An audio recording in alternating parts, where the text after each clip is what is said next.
What's up? Hey.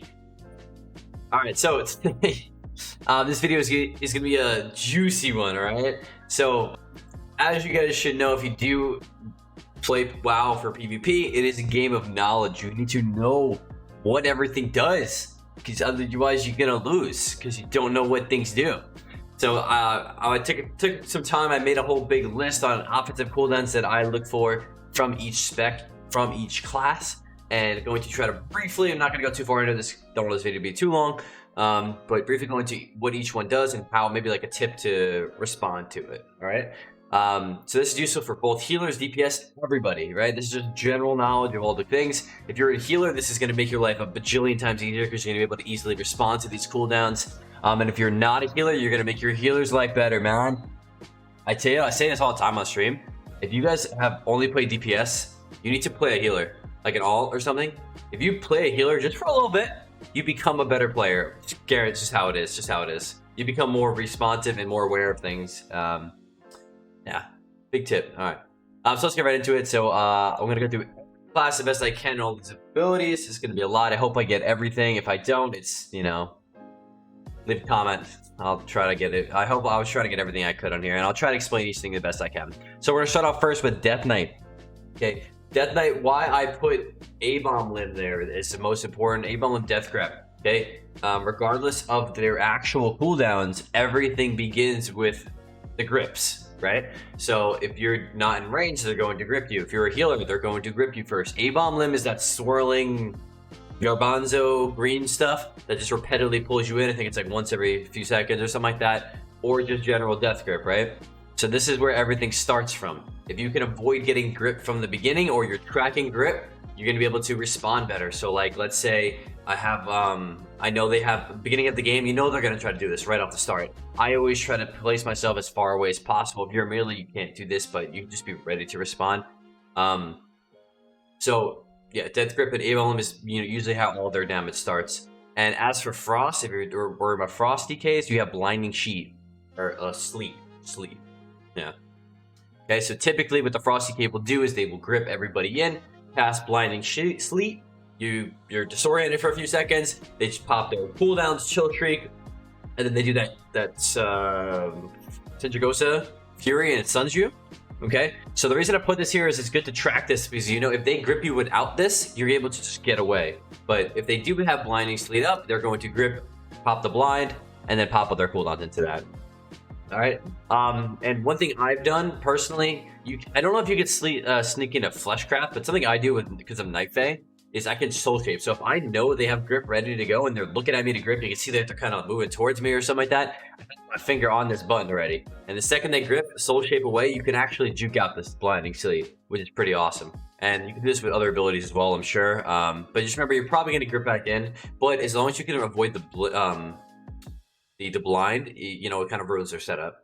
And then otherwise, Chill Shriek we got. So Chill Shriek is usually in this combo that they put in. It bounces between targets here. I think I have it on here, right? Yeah, so Chill Shriek. I forgot to Pillar Frost on there. Let me add that there really quick. Yeah, so Chill Shriek kind of bounces around everywhere. And it does damage based on how many targets it bounces to. This is dispellable. Kind of just reinforcing you don't stack during this. If you do see this pop up, make sure if you can't dispel it, like you're not a healer or something, try to spread out the best you can, or get your healer to dispel it. Pillar Frost is their big damage. This is when they're going to do their most damage. It increases their strength by 10%. Each rune spend increases their strength further. So when they pop pillars, this is when you want to trade something.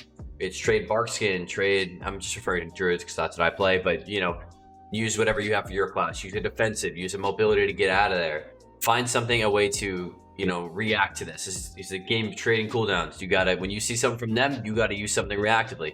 Unless you can CC them or line it, you have to pop something. You know, you want to. Or, you know, if your healer pops something as well. All right, so Pillar Frost is another. And then lastly, I'm not too familiar with Unholy, honestly, this season, because not many people have been playing it. I know Abomination still does a pretty fat amount of damage. It's that big A-bomb looking thing that walks around, you know. So just tip with that, just stay the frick away from it. Root it, clone it, CC it, slow it, and get away from it. But usually they will pair this with the A-Bomb grip, I'm pretty sure. So it's going to be tough to get away from it. But just remember, if you can, stay away from that thing best you can. Okay, so next up we got Demon Hunter. Demon Hunter is our favorite class as a healer. We all love it, especially when you can Convoke him behind the pillar, right? So biggest two things here. The Hunt, obviously. This is a nightmare for a lot of people to deal with. Okay, so the Hunt it's tough to play around. It's tough just because the main reason, I don't know why I sound here, is because you can fake it. Okay, so if you're the Hunt, they can cast and then stop casting, and sometimes they will do it intentionally to make you force a big defensive, and then now you won't have it from the Hunt. It's like a bark, like, you know, people will fake it. You press bark skin, now they know that they can hit you without that bark skin. It's going to do more damage. So it's kind of tough to get to kind of know your audience. If you're playing lower rated, odds are this isn't going to happen, but it happens a lot at higher rating, where they try to fake it and try to fake your cooldowns so that they can do it freely in the next zone. But this season, more than ever, more than last season, the dot does a lot more damage than the initial damage, okay? So last season, the dot wasn't such a big deal, but the dot is way stronger now. So even if they get the Hunt off, I'm still pressing Barkskin after that.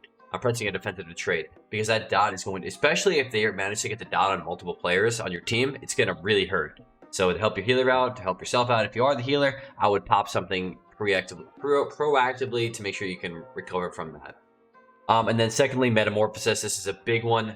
This is the biggest tip I try to tell everyone that, you know, asking my stream and whatnot. What do I do against DHs? You have to react to this Metamorphosis. Peel the crap out of it. It lasts forever. 30, I think it says 30 seconds here, but I think sometimes there must be something that makes it last longer.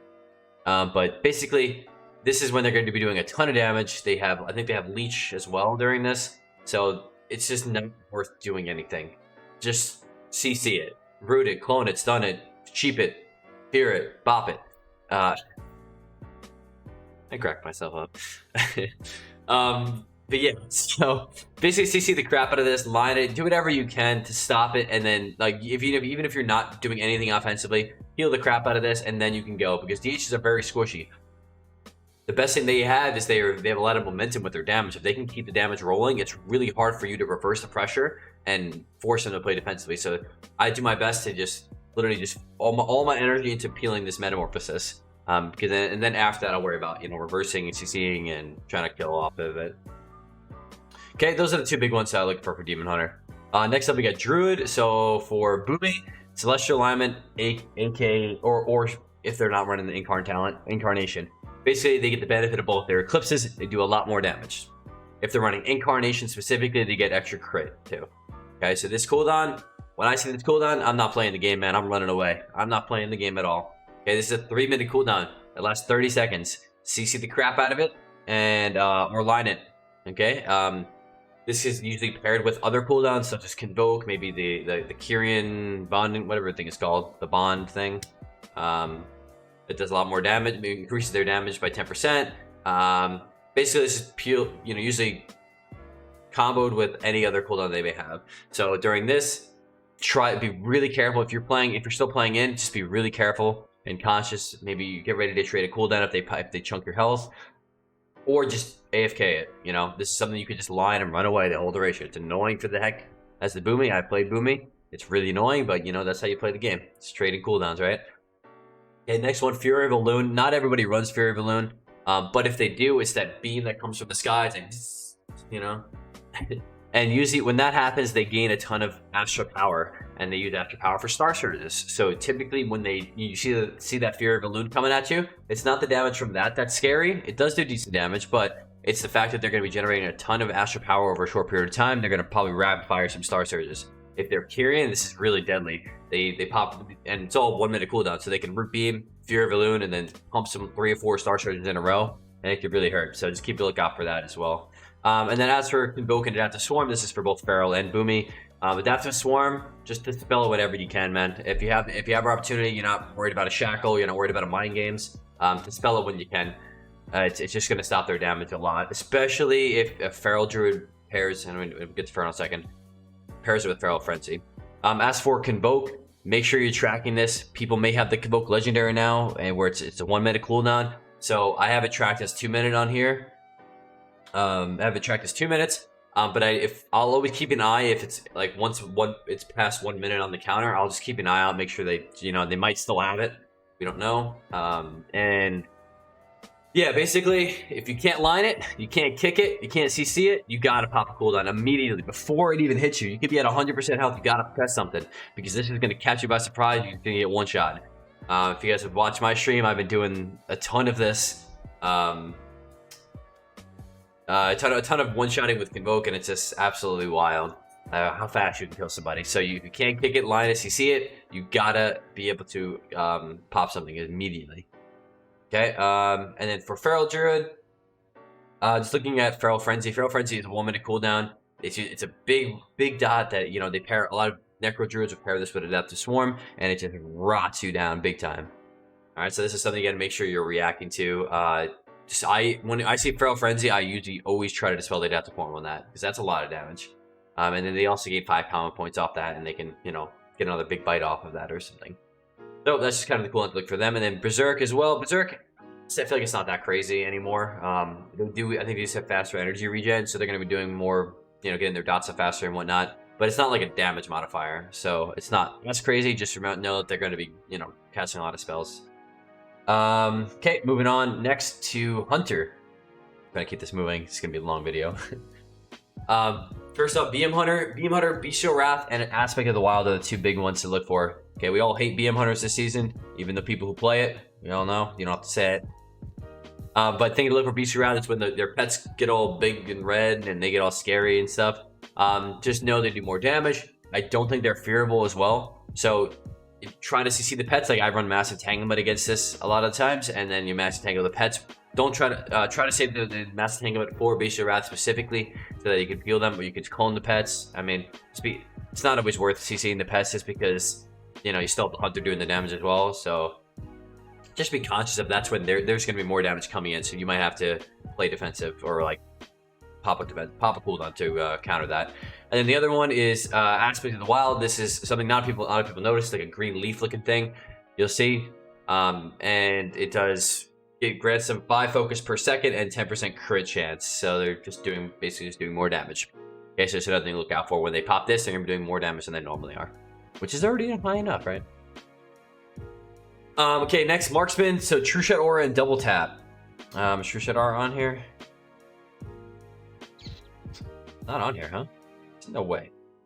Okay, well, anyway, Trueshot Aura basically is going to, I think it gives them a chunk of focus, and as well as increases their focus regen, and then reduces the cooldown of aim shot.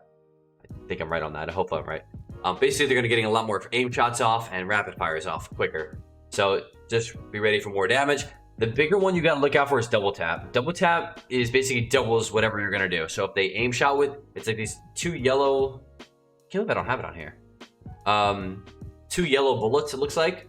And when they pop that, you have their next rapid fire will double rapid fire, or their next aim shot will hit twice. So, you know, people could either do double this. I've seen double tap aim shots on the openers when they run the careful aim talent, which makes when they're above 80% crit, so they get a huge chunk out of stealth. Or more likely, you're going to see them running around with their double tap rapid fire around a pillar. So just be ready for that. That's something you got to be conscious of. You might have to pop a defensive on that.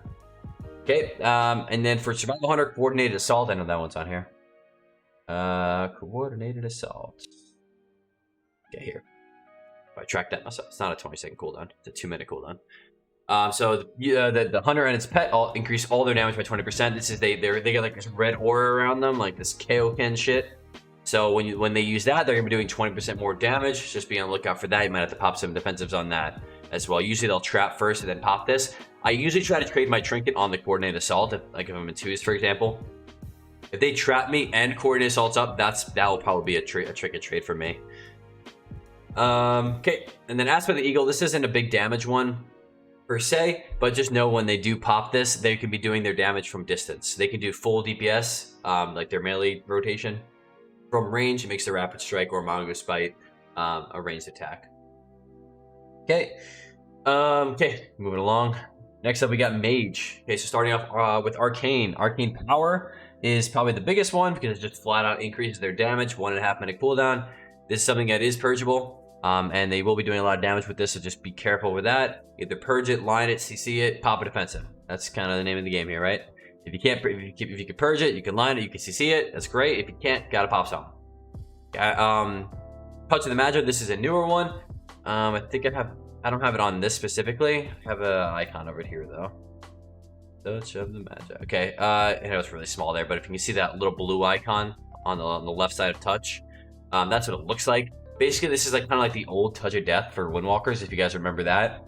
So it's a countdown of a duration, and then all the damage that they put in, the more damage they put into that target during Touch of the Magi, the more damage that Touch of the Magi is going to explode for. Okay, so the damage from the Touch of the Magi is going to happen at the end of the timer. Okay, so I have that tracked, so when that comes down to 0, I know they're going to take some damage. I might like skin them or pop some heals on them or pop a defensive on myself to make sure to counter that.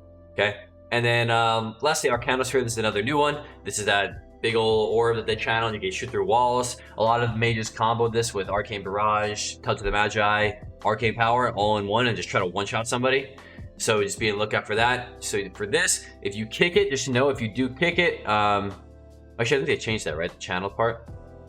But it does go through walls. The best thing you can do to avoid this is to pop like a mobility, something mobility rise. So like a blink or a roll or a soul shape or a port, something to make sure that they can't hit it, or get a lot of distance from that so that from when it does go off, you have time to maneuver it, right? If it's super close, it's really easy to hit and it goes through walls. So it's another big damage one. This thing could potentially hit very, very hard, 30k plus if they pop all their cooldowns with it. Okay, moving along to Fire Mage. Fire Mage, we all know that best ability in the game, Combustion. Ton of damage, gives them guaranteed crit chance, so they're just popping hot streaks back to back. They're doing a ton of damage. Again, purgeable. So if you can purge this, absolutely amazing if you have a purge class on your team. So that is the priority. If you can't purge, you gotta trade something. Okay, this is really Combustion is hard to line because it's just instant damage over and over and over. And Fire Mages have a ton of abilities off global cooldown, like they have Fire Blast, so they can just Pyroblast, Pyroblast, Pyroblast, Pyroblast over and over, and it's such fast damage that you're going to more than likely going to have to. You're not gonna have time to line it. You're gonna have to either CC it immediately, like the stun or some instant CC, or you're gonna have to pop a defensive or purge it. Okay. And then Ring of Fire. This is another new one. Just so people know, it's like that Ring of Fire that comes around. Typically, if they have Combustion up, most Fire Mages set up with if they have a stun on the target, they'll Ring of Fire around the target, so they're on the edge, and then they'll Combust on top of that. So just be on the lookout. If they do Ring of Fire, they might be popping Combust after that. A good way to play against Ring of Fire is to just simply dispel it, right? So it's a dot. If you run through it again, it's going to reapply, so make sure you just get out of it and then dispel, and that'll stop the damage from the Ring of Fire. Okay, Frost. So we have Icy Veins / Ice Form. So Icy Veins is passive for Frost. If they take the talent for Ice Form, they're unstunnable during this. Remember that. So they are unstunnable during Ice Form. Basically, they just do more damage during it. They have 20%. It's granting 30% haste and preventing damage from delaying your spellcast. So they just could spam some massive amount of Frost bolts if they are let to free cast on this. So this is something that is purgeable. Again, so purge it if you can. If not, just be ready. It's not as scary as Arcane Power or Combustion, because it's not super fast. But just be on the lookout. They will be pumping some some rapid fire, big frost bolts usually during this. Okay, and then Frozen Orb. Frozen Orb. So just side note, you don't have to track all these things. Just be on the lookout like when you see them. I don't track Frozen Orb, but when you see it, it's there. These the coolers that aren't like super deadly, you don't have to be know when they're coming up to the T. Just be able to react to them, right? So this is the damage in that orb area, and it grants them Fingers of Frost, so they're gonna do more ice damage and whatnot as well. Okay, so that's another cool one to look for them. Okay, moving along, we got Monk next. Windwalker specifically. So Storm, Earth, and Fire. That is their images. That is a lot of damage. It replicates their abilities at 45% of the normal damage, which is still a lot, as you guys have seen, especially with Spinning Crane Kick, or Whirling Dragon Punch even. So they're gonna be doing a ton of damage on this. So once again, if you can't CC it, you can't line it, you gotta pop a defensive. Okay, pop something to trade on these.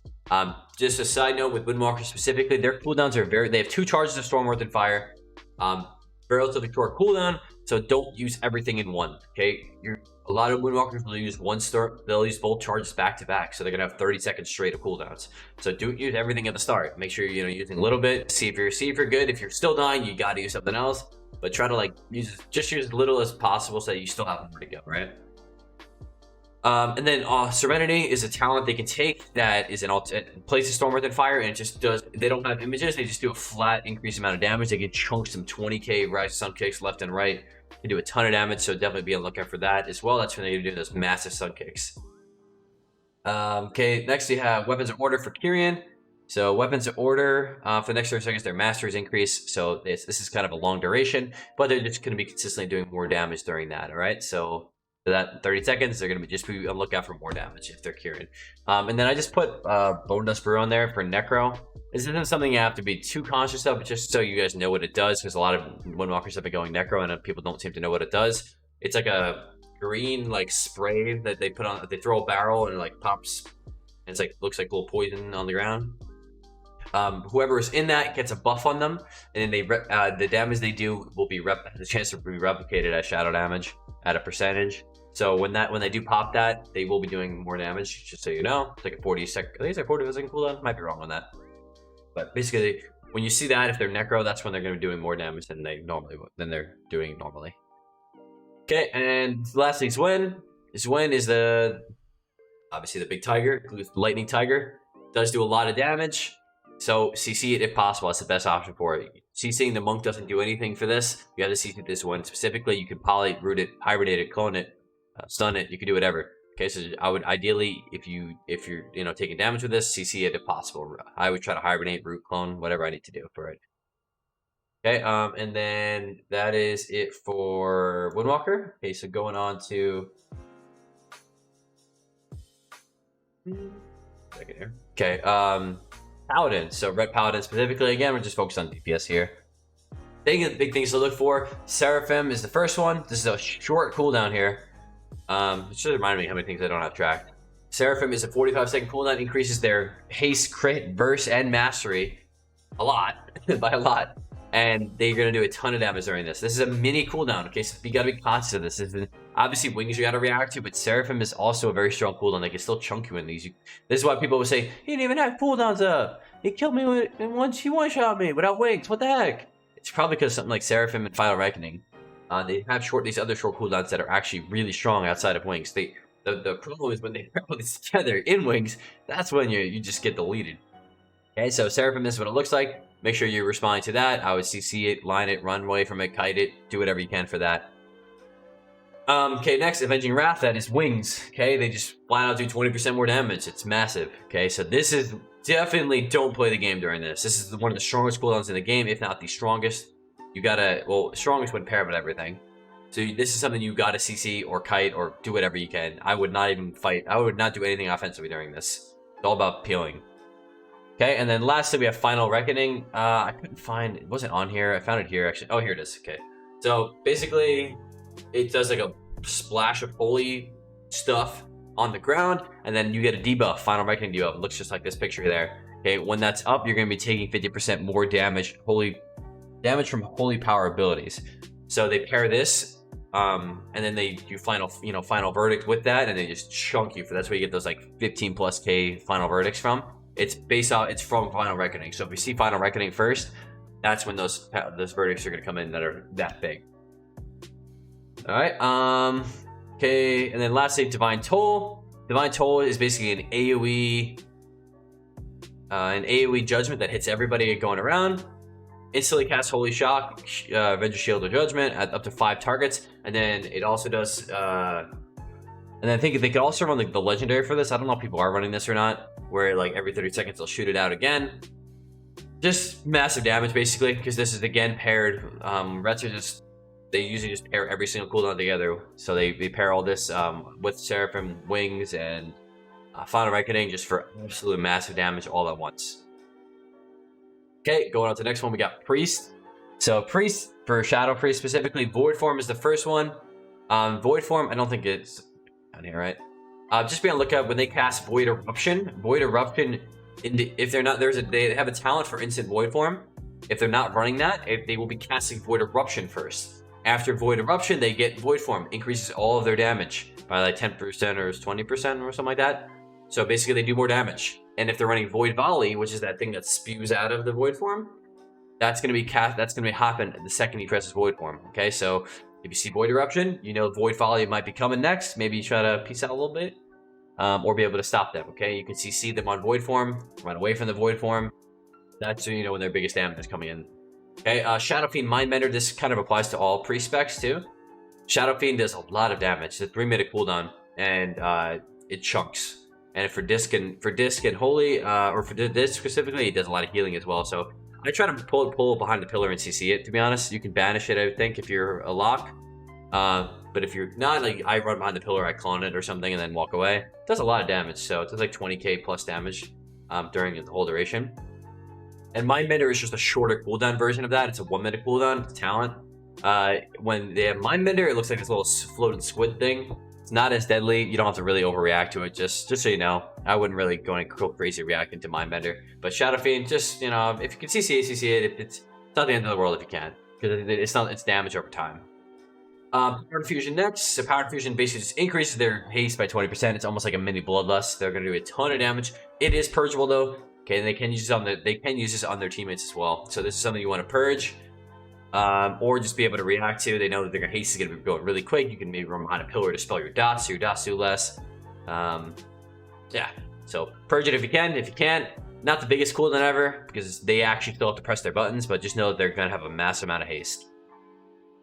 Mind Games, we all know Mind Games, hopefully. It's 45-second cooldown, where it reverses the next damage. So I'll try to clarify this, because I still get questions on how this works. If you use this on a let's say you're the priest, you Mind Games this target, the next thing that target does will be reversed. If that target heals themselves or somebody else, instead of healing, they'll do damage. If they decide to damage somebody, let's say that they're on you and you Mind Games them, and they still attack you even after the Mind Games, their damage won't do damage, it'll heal you instead. Okay, so until the duration ends, or it reaches a certain cap, which is around 10k damage, it looks like here. But I don't know if this is probably not right, because I'm not a priest. But basically, just the next abilities they do is reversed. If they heal, it does damage. If they do damage, it heals. And then lastly, Side Fiend. This is a ability that's been in the game for a long time, but it was recently buffed. Their health pool was buffed. Please kill this. I play a lot of games with viewers, and people don't know what this does. It is a nightmare for a healer. While Side Fiend is up, oh, here we go.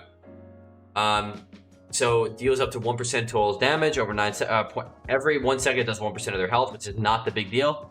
The big part is that it reduces their healing received by 50%. You need to kill this, okay? Like, doesn't matter what's going on, kill that. It's like a mortal strike for that whole duration, and then you add that on top of Shadow Priest Burst or their partner's burst in 3s. It is a nightmare to heal. Yeah. Okay, so definitely want to kill those. Okay, that's it for Priest for now. Going on to Rogue. This is a long video, man. Okay. Next up, we got Rogue. Okay, so specifically for our general Rogue things, we have Kidney Shot, Blind, Vanish, Smoke Bomb. Kidney Shot is when everything usually starts up. Hey, Kidney Shot is when they stun you. Make sure you track Kidney Shot so you know when the damage is going to start rolling. The tricky part is with sub-rogue specifically, Kidney Shot's not that big of a deal, because they either use it on their healer for setups, and then they chain Cheap Shot to kill target. But for Assassination Rogue and for Law, you can track it to know when they're going to do the burst, because a lot of people play Assassination Rogue now. You know that if they have Kidney Shot up and they're sitting on top of you, like I'm sitting in bear form, I'm ready to pop a defensive if need be. I'm trying to kite out, try to get some hot stuff when I can. But know that when Kidney Shot comes off cooldown, that's when their damage is going to start rolling in.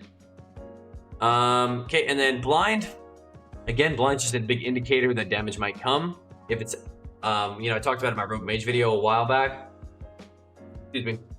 If it's possible to sit the Blind as your healer, or if you're the healer, if you're DPS, if your healer can sit the Blind, like you can pop some defenses to trade. It's great, keeps the damage rolling, or prevents the damage from getting a little crazy. A lot of rogues play really hesitant because they think they expect you to trinket everything.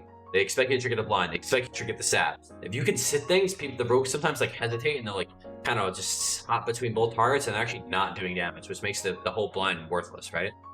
So this is just a side on that.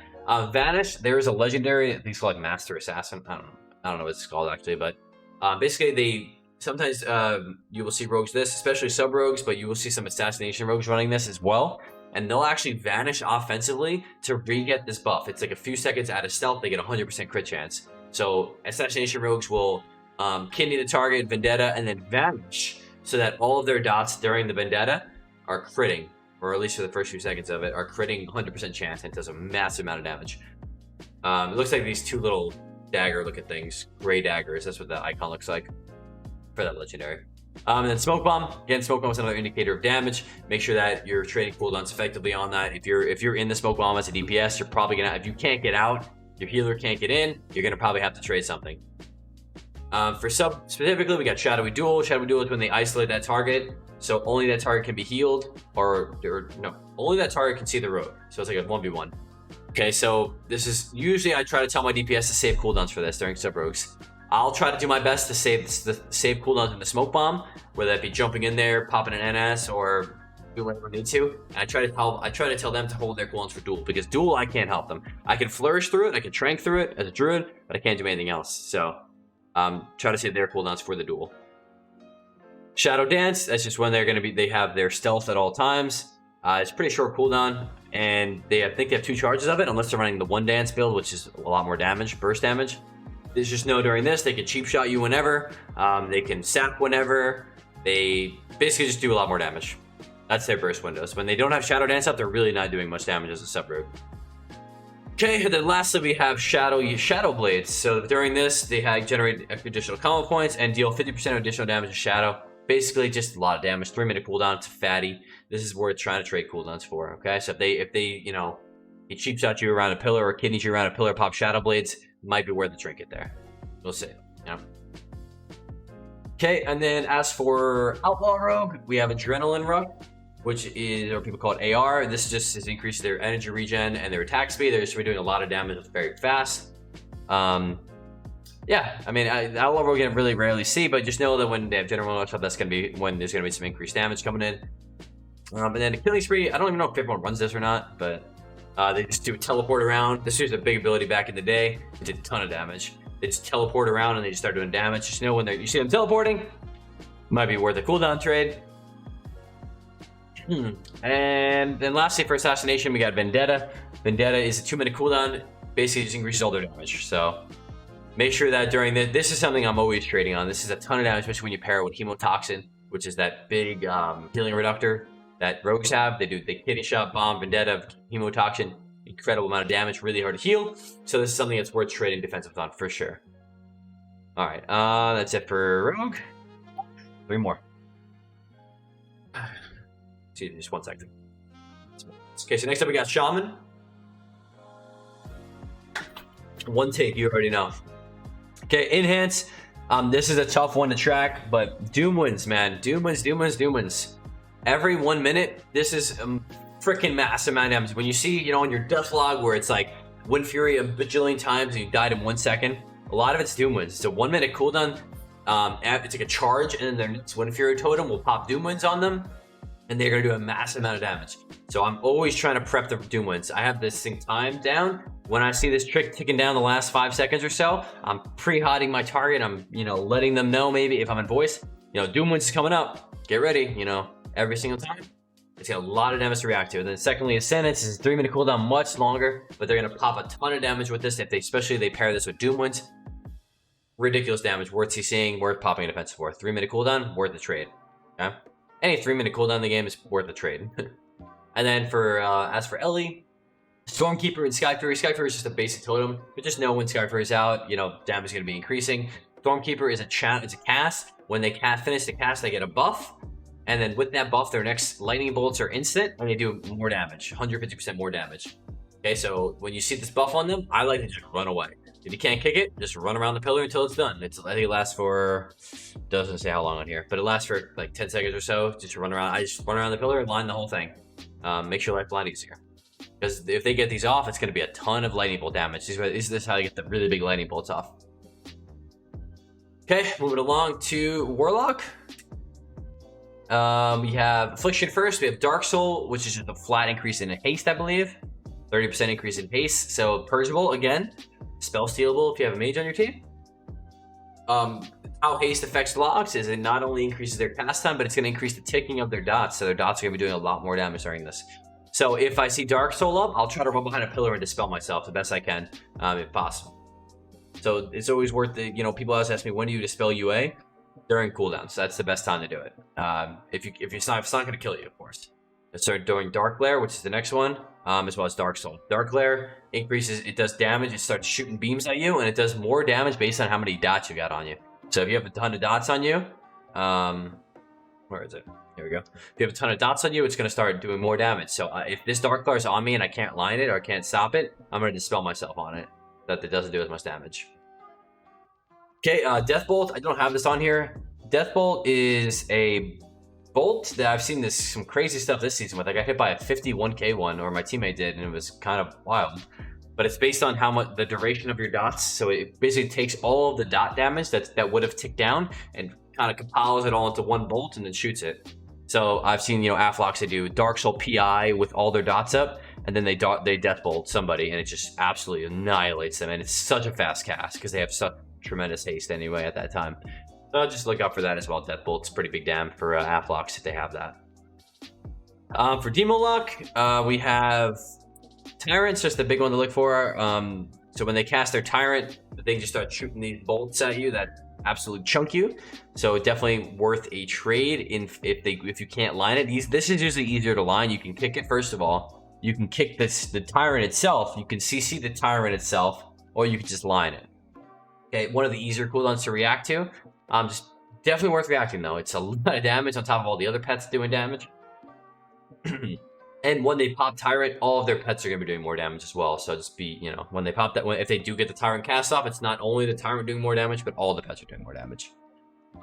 Okay, that's the biggest one to look for Demo from my experience. There might be more from new stuff this season, but I'm not aware of. Destro, we got Infernal's the big one. So Infernal does a lot of passive damage itself with whatever the damage it does around.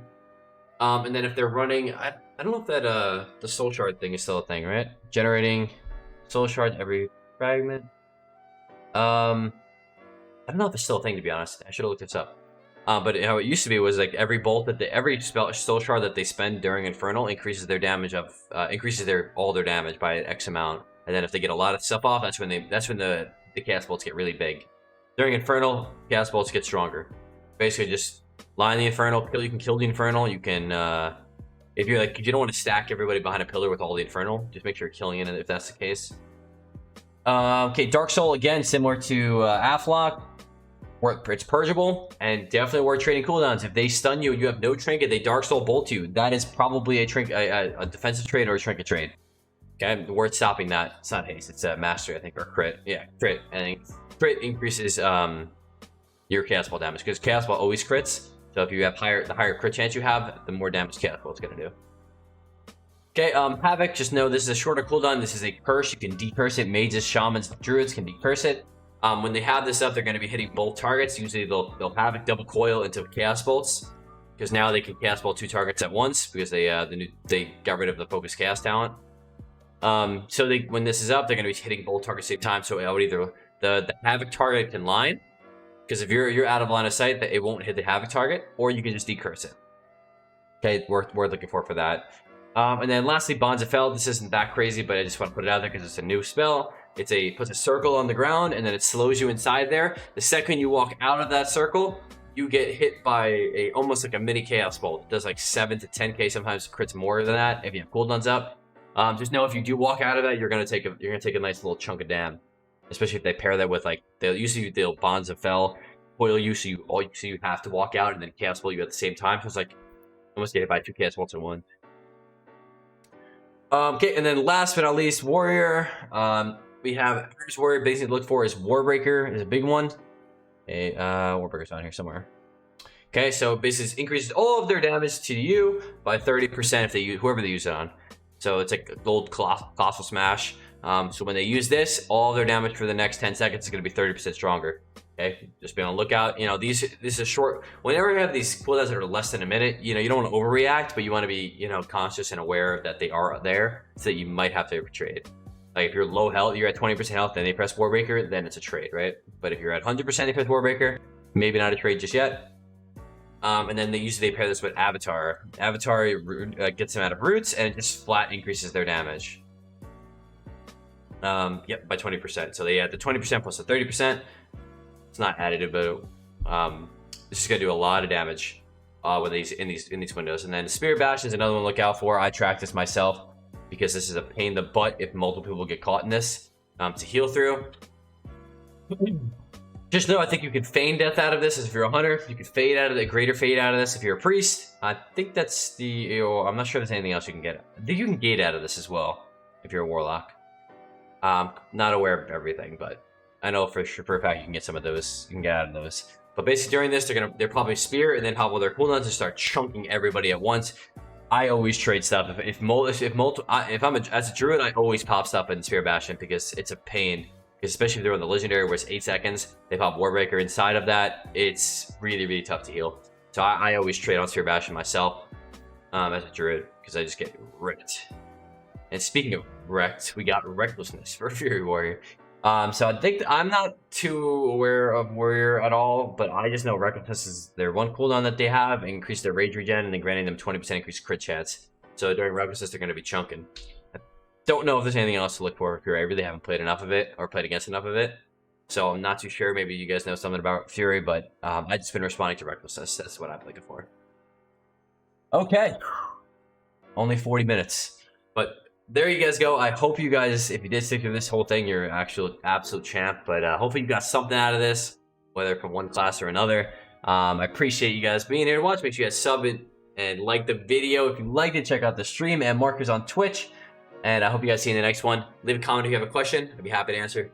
Have a good one. Peace.